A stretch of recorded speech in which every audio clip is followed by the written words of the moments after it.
Hello friends, welcome to Kadalakadai. இந்த உலகத்தில் எத்தனையோ மர்மமான கேள்விகள் இருக்குது. அதை விஞ்ஞான உலகம் ஏதேதோ விஷயங்கள் சொல்லி சமாளிக்குது. விஞ்ஞான உலகம் அதற்கு வேறு சில விஷயங்கள் சொல்லி சமாளிக்குது. ஆனால் விஞ்ஞான உலகத்தில் கண்முன் சில தீர்வுகள் காட்டப்படுது. விஞ்ஞான உலகம் அதை நம்பணும் என்று நம்பிக்கையின் அடிப்படையில் மட்டுமே பேசுது. என்றாலும் உலகத்தில் நடக்கக்கூடிய மர்மமான விஷயங்களுக்கான கேள்விக்கான பதில் எப்போதுமே கிடைப்பதில்லை. இப்போ நாம் சொல்ல இருப்பது ஒரு உண்மை சம்பவம். உலகத்தில் மறுபிறவி இருக்கா இல்லையா அப்படின்னு ஒரு கேள்வி இருக்குது. பெரும்பாலான மதங்கள் அதை மறுபிறவி இருக்குது அப்படின்னு சொல்லுது.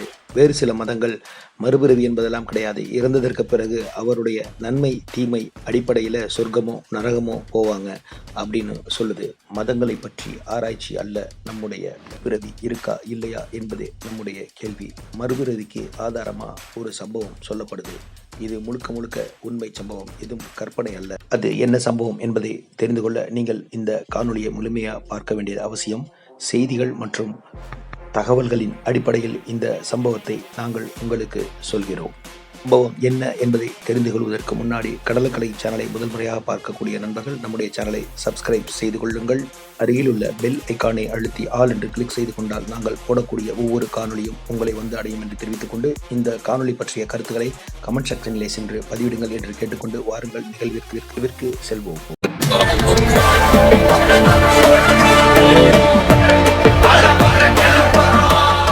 மேற்கு வங்க மாநிலத்தில் சிற்றூரில் 1852 ஆண்டு நடந்த உண்மை சம்பவம் இது.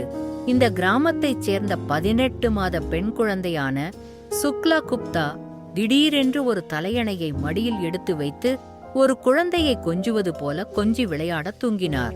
இதை பார்த்த சுக்லாவின் பெற்றோர் விளையாட்டாக செய்வதாக நினைத்து, ஏன் இதனை முத்தமிட்டு கொஞ்சுகிறாய் என்று கேட்டார்கள்.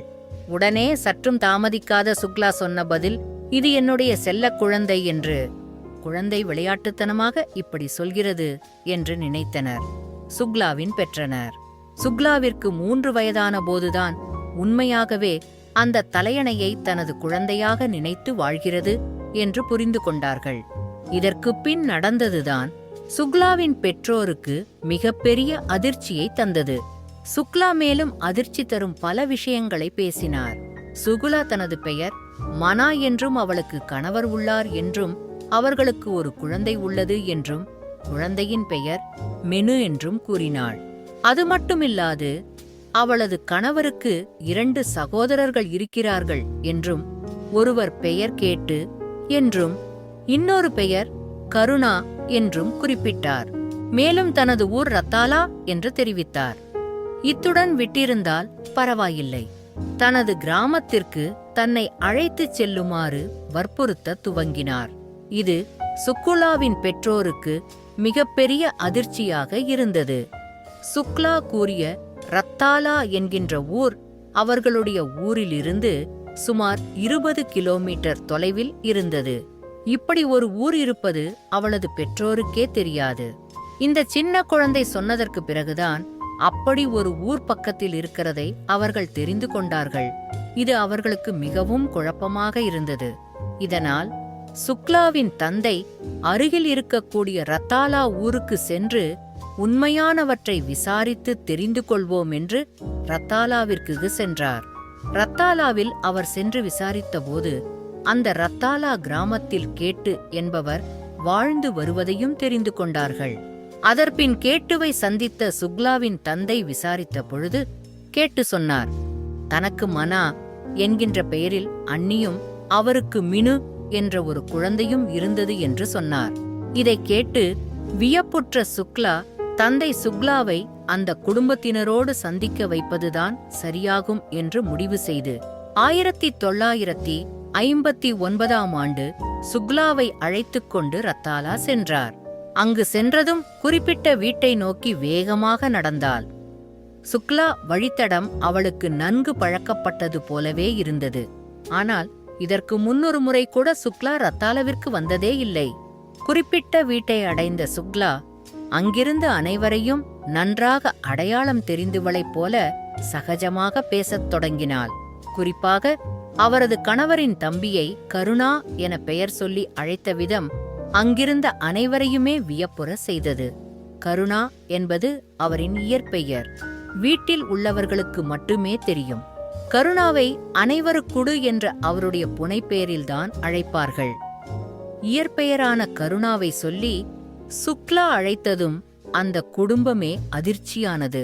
அது மட்டுமில்லாமல் வீட்டில் உள்ள பொருட்களை எல்லாம் நன்றாக அடையாளம் கண்டு கொண்டாள் சுக்லா. மனாவின் புடவைகள் எங்கே அடுக்கி வைக்கப்பட்டிருக்கிறது என்பதை சரியாக அறிந்து அங்கு சென்று மனாவிற்கு பிடித்த புடவையை எடுத்து அதனை அணிந்து கொள்ளும் முயற்சி செய்தது அந்த 3 வயதான சுக்லா. இது அங்குள்ளோர் அனைவருக்கும் மிகப்பெரிய வியப்பை தந்தது. மனா வீட்டில் உள்ள அனைவரும் மிகவும் தெரிந்து போல அவள் நடந்து கொண்டதற்கு எந்த பின்னணியோ எந்த எதிர்பார்ப்பும் இருக்கவில்லை என்பது சத்தியமான உண்மை. 3 வயது குழந்தை எப்படி போலித்தனமாக செயல்பட முடியும் என்று எல்லோருமே யோசித்தனர். அப்படியானால் சுக்லா ஏன் இவ்வாறு நடந்து கொண்டால்? இது எல்லோருக்கும் மிகப்பெரிய கேள்வி தந்தது. இதற்கு விடை தெரியும் முகமாக வர்ஜீனியா பல்கலைக்கழக பேராசிரியர் இயான் ஸ்டீவன்சன் என்பவரை வரவழைத்து அவருக்கு இந்த சுக்லாவினுடைய முன்ஜென்ம நினைவு பற்றி சொல்லப்பட்டது. இந்த இயான் ஸ்டீவன்சன் கிட்டத்தட்ட 25 ஆண்டுகளாக மறுபிறவி சம்பந்தமான ஆராய்ச்சிகளை தொடர்ந்து நடத்தி வருபவர். உலகம் முழுவதும் நடைபெற்ற சம்பவங்களை கவனமாக தொகுத்து ஆய்வுகளை செய்து வருபவர்.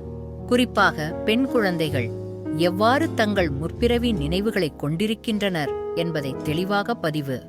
சுமார் 100 வகையான சம்பவங்களை பதிவு செய்து வைத்துள்ள அவர் சுக்கிலா விஷயத்தை பதிவு செய்துள்ளார். மேலும் நிச்சயமாக சுக்லாவிற்கு முற்பிறவி நினைவில் வந்ததற்கான அடையாளமே இத்தகைய அவளது நடவடிக்கையாக இருக்க வேண்டும். இது விஞ்ஞானத்திற்கு அப்பாற்பட்டது என்றும் அவர் கூறினார். எனினும் ஸ்டீவன்சன் ஆய்வில் மீது சந்தேகம் கொண்ட டச்சு நாட்டைச் சேர்ந்த ஆய்வாளர் டைட்டஸ் மற்றும் எஸ்டபென் மறுபிறவி என்பது ஒரு தவறான வாதம் என்று நிரூபிக்க முயற்சிகளும் மேற்கொண்டார்கள். இந்த சம்பவத்தை கேள்விப்பட்ட நீங்கள் என்ன நினைக்கிறீர்கள் சுக்லா என்கின்ற அந்த 3 வயது சிறுமிக்கு வந்தது உண்மையில் முற்பிறவியின் சிந்தனையா? விடை தெரியா கேள்விகள் உலகத்தில் இருந்து கொண்டுதான் இருக்கிறது. மற்றொரு நிகழ்வில் சந்திப்போம். நன்றி, வணக்கம். இப்போது நீங்கள் பார்த்து கொண்டிருப்பது சுக்லா என்கின்ற அந்த மறுபிறவி கதையை சொன்ன பெண் குழந்தையும் அவருடைய பெற்றோர் மற்றும் ஆராய்ச்சியாளர் ஸ்டீவன்சன் ஆகியோரைத்தான்.